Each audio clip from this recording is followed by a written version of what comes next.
አንድ ተማሪ ፈተና እስከሚደርስ ያጠናል፣ ይዘጋጃል። በቃ ለወራት ምናምን ያጠናል። ከዛ ይፈተናል። ፈተናው ሲመጣ ኤፍ። አሁን ከዚህ በኋላ ነው ችግሩ የሚጀምር። በቃ ራስን መጠራጠር ትጀምራለህ። አልተማርኩም፣ ከዛ ብዙ አይነት ጥያቄ መጠየቅ ትጀምራለህ ራስን። ኤፉ ለመምጣቱ ብዙ ምክንያቶች አሉ። ከነዛ ውስጥ አብዛኞቹ ማለት 95%ቱ የኛ ችግር፣ የኛ ስል የግል ችግሮች ናቸው። ለምሳሌ ፈተናው ሲደርስ ነው ማጥናት የምንጀምረው። አብዛኛው ተማሪ ያው እኔን ጨምሮ አንድ ቪክቲም ነኝ።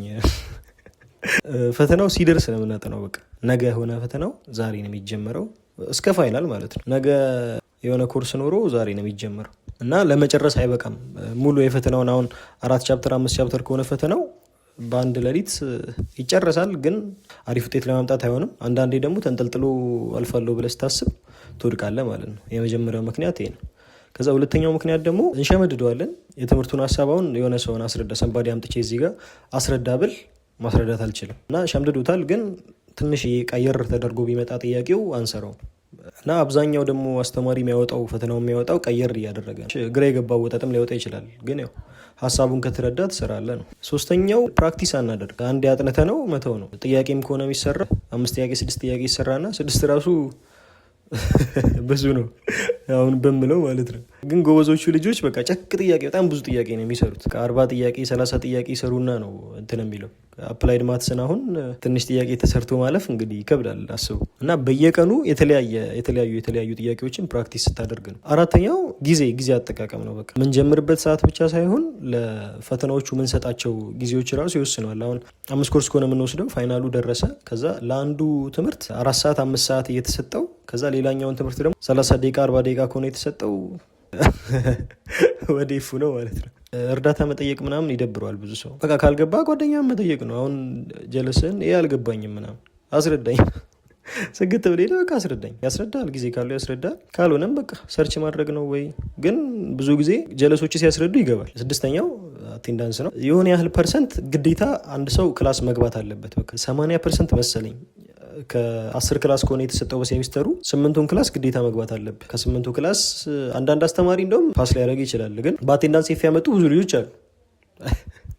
አሉ ብዙ ልጆች አሉ። 20 ላይ ራሱ 20%ቷ ላይ የቀረህባቸው ላይ ራሱ ኩዊዝ ከተሰጠ ቴስት ከተሰጠ ምናምን እሱ ካመለጠህና 0 ከሆነ ኩዊዙ ወይ ቴስቱ ኤፍ ነው። 7ኛው ምለው በቃ ተስፋ መቁረጥ ነው። አንዳንዴ ቴስት ላይ የመጀመሪያውን ቴስት ከ15 ወር ከ10 ከሆነ በጣም ዝቅተኛ ውጤት ከመጣ የሚቀጥለውንም ፈተና እንትን ትላለህ፣ ትፈራ። በቃ እንትን አልልም ምናምን ወዳቂ ነኝ ምናምን ብለህ ትፈራዋለህ። ከዛ ፋይናሉንም ትፈራዋለህ። ሳታጠና ፋይናሉም ደረሰ በቃ ያልቃል ማለት ነው። እኔ የምለው ኤፍ ምክንያቶች አብዛኛው በቃ ራሱ ተማሪው ጋር ነው ያለው። ብዙ ልጆች ጋር ሰማለው፣ እኔም ጋር አጋጥሞ ያውቃል። አንዳንዴ እንትንም ሊጠም ይችላል፣ አስተማሪም ሊጠም ይችላል። በጀማ የሚወደቅበት ጊዜም አለ ማለት ነው። በቃ አስተማሪው ምናምን ክላሱ ካስደበረው ሰብስቦ ይጥላል።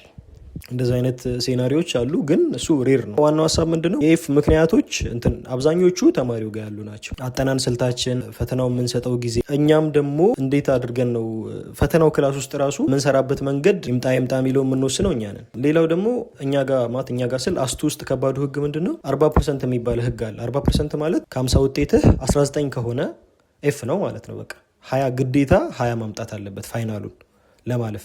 የክላሱንም እንደዛ የክላስ ከ50 ፋይናል ከ50 ነው፣ 50% ማለት ነው። እና የሁለቱም 40% ስኮር መምጣት አለበት። እሱ በእኛ ጊዜ 3ኛ ዓመት እያለን በጣም ብዙ ተማሪ የወደቀበት እንደውም እሱ ነው።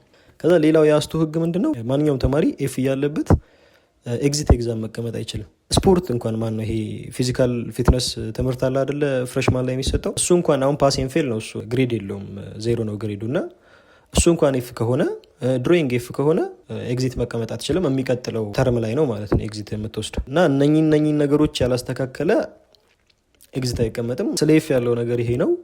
ታንኪዩ